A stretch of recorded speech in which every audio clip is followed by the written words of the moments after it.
Hello, beautiful. Today I want to talk about courage and trust.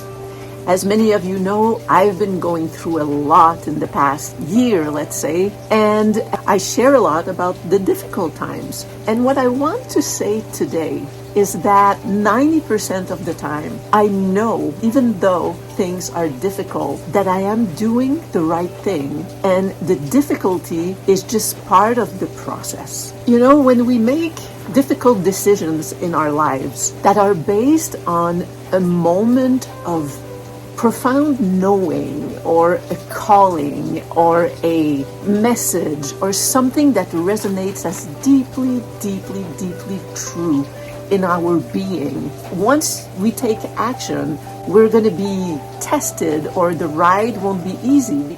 So about the courage part, it doesn't take too much courage to stay in the status quo, not rock the boat of our environment or of our life. It's an easier way to do things.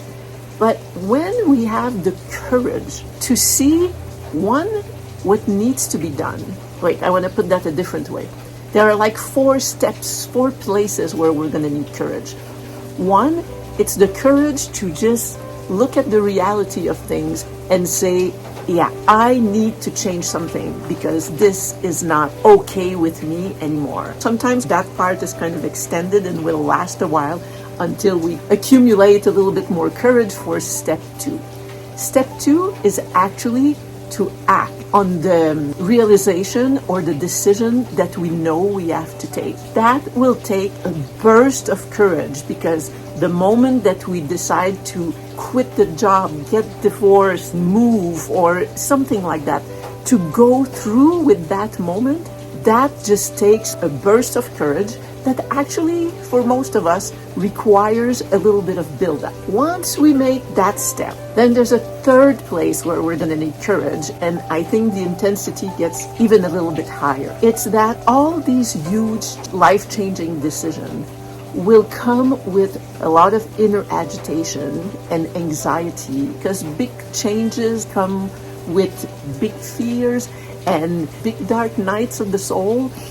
And we need the courage to hang on through the rough parts. We also need the courage to let go, because when we change, we have to let go of certain beliefs that we had, or certain habits, or certain people, certain patterns. And in fact, we have to have the courage to let go of a part of our identity. Because whatever life we had before and that we decided to change, a part of us had a sense of comfort in that.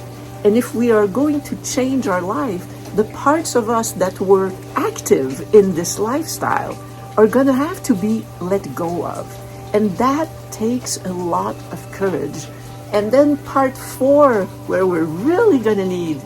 Hey, I forgot to say, if you're finding value in my videos, if you feel like supporting me, please subscribe, share my channel with a friend, ask them to subscribe. It's the whole game with YouTube. The EI has to see subscription in order to share my video to other people. So, would really appreciate it. Bye. And then part 4, where we're really going to need another kind of deep, deep courage. It's the courage when everything is difficult and we're questioning everything, and maybe we're exhausted or sick or just running out of resources or anything like that. It is the courage to trust.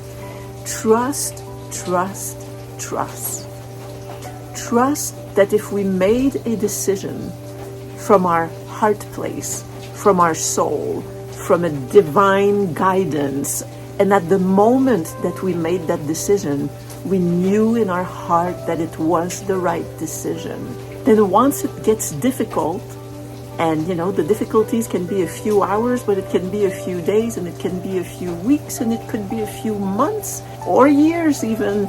It's to always be able to go back to that moment when we knew that it was the right thing to do for us, to move toward a life where we are going to be more authentically us, how we were created, and what we want to express and be in this life.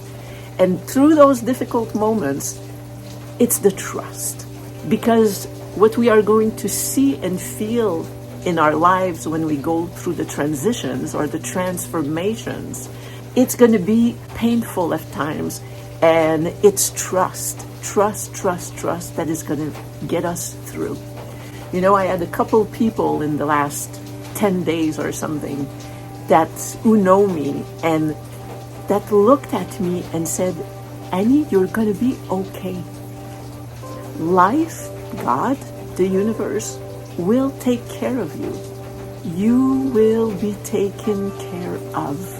Even if we don't know how, there is a level of trust that life has been moving for eons, bringing everything forth. And as humans, when we follow our soul and our deep, deep feelings of what we know is right, even if we have doubts once we make decisions, that is kind of a guarantee that whatever takes place in that journey is right for us, that it is life supporting us, that the universe is supporting us, that it is all towards bringing us more into who we truly are. And there is a tapping session that I do with the tapping solution, and it's from fear and worry to peace.